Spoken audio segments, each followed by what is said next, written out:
The future is digital, right? There's a race to own cyberspace.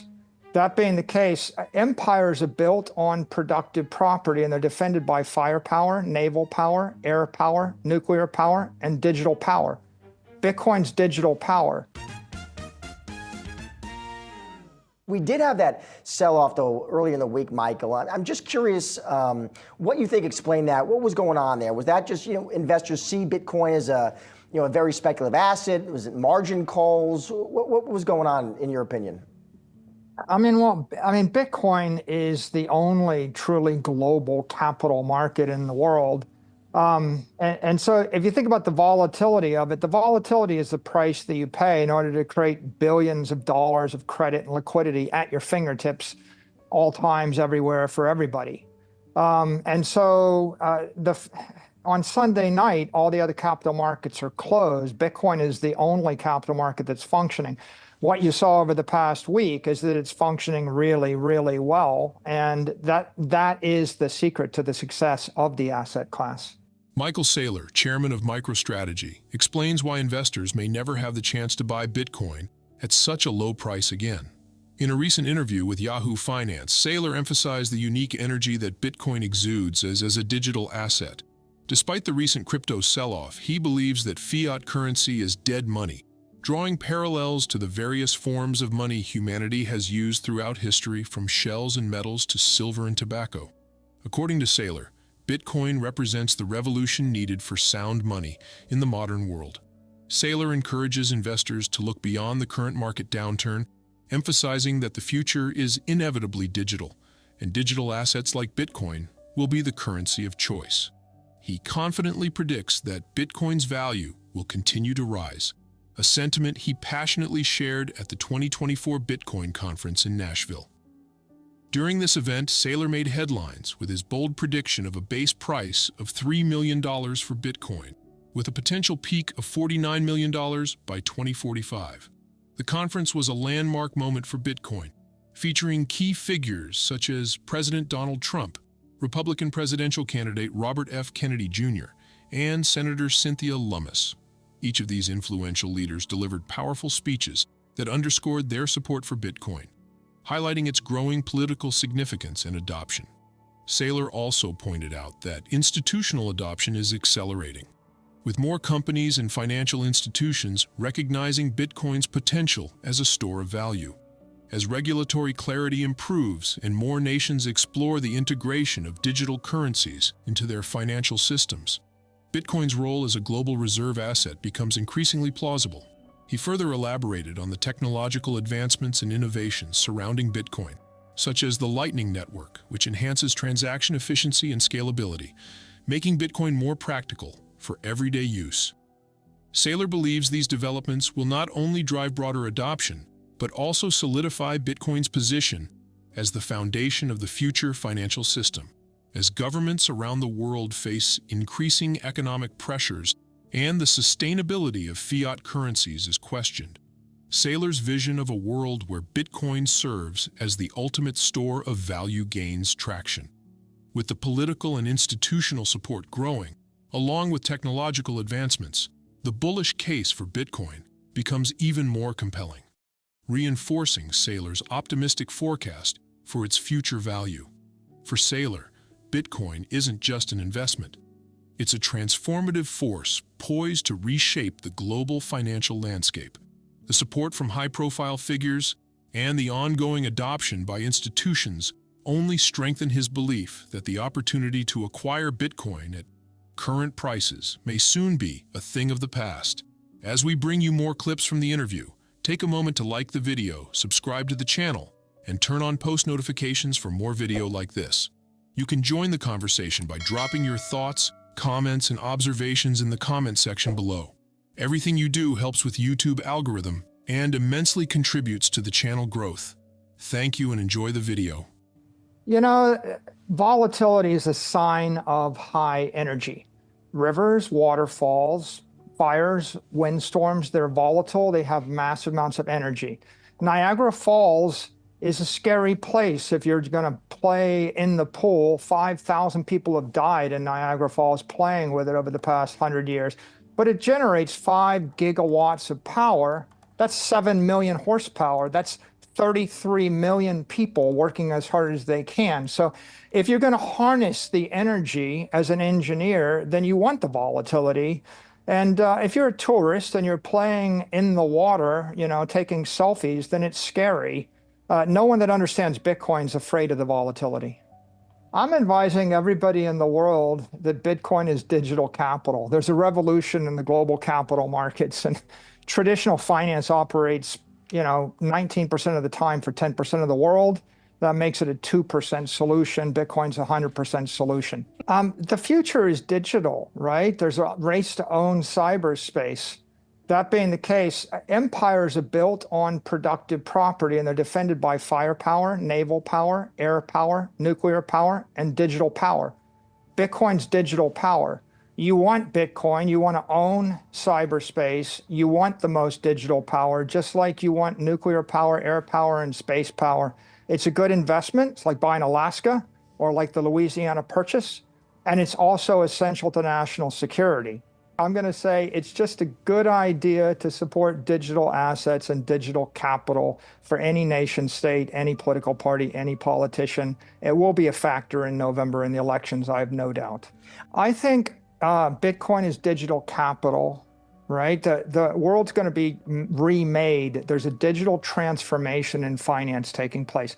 Everybody on Wall Street understands it. Everybody on Capitol Hill understands it. Everybody on Main Street understands it. It's like electricity or fire or the internet.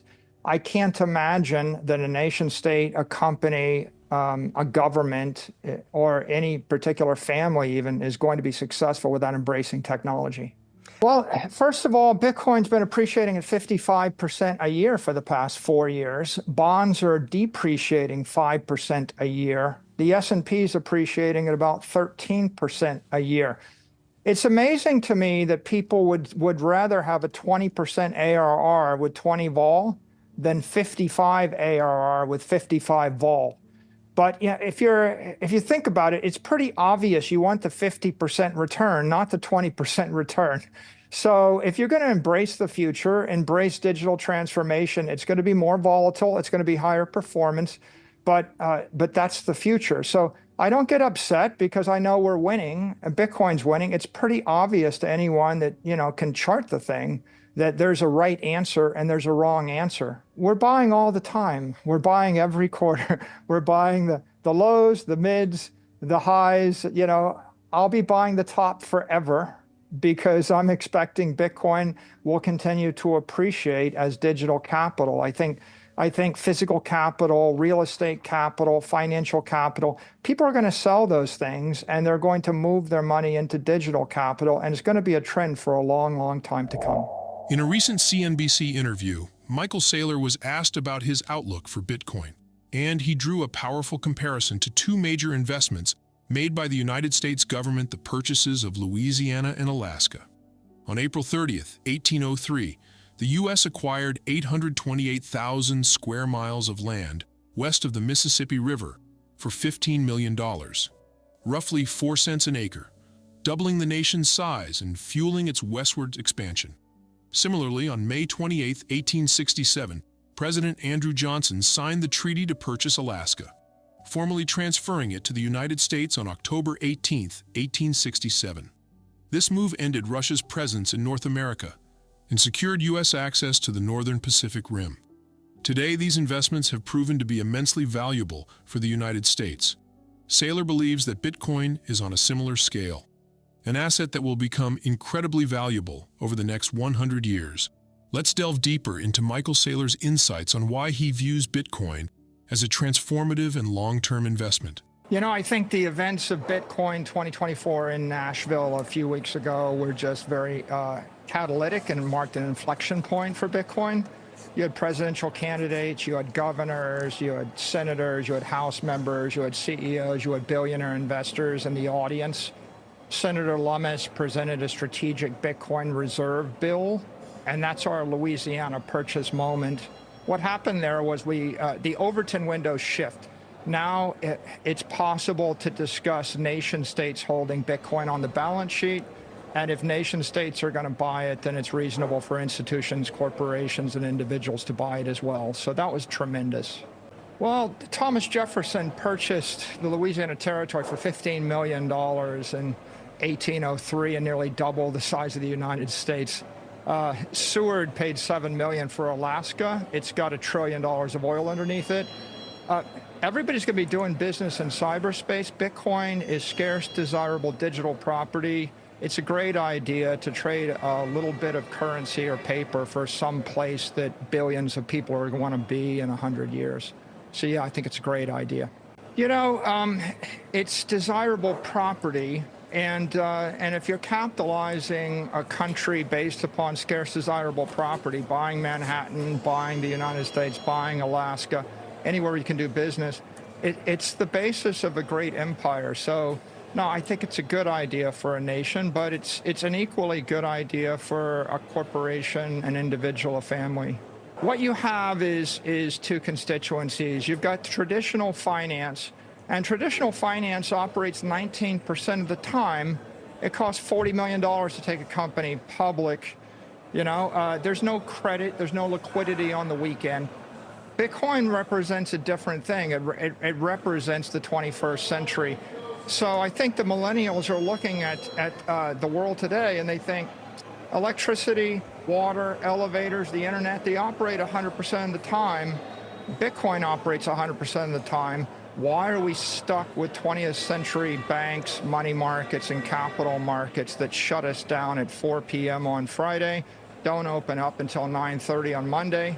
You know, if we did that to your food, your water, or your air, it would be considered cruel and unusual punishment. MicroStrategy is a Bitcoin development company. We're an operating firm, and that means we have some advantages over a trust company. We've got permanent capital. We can generate cash flows. We've got operating flexibility.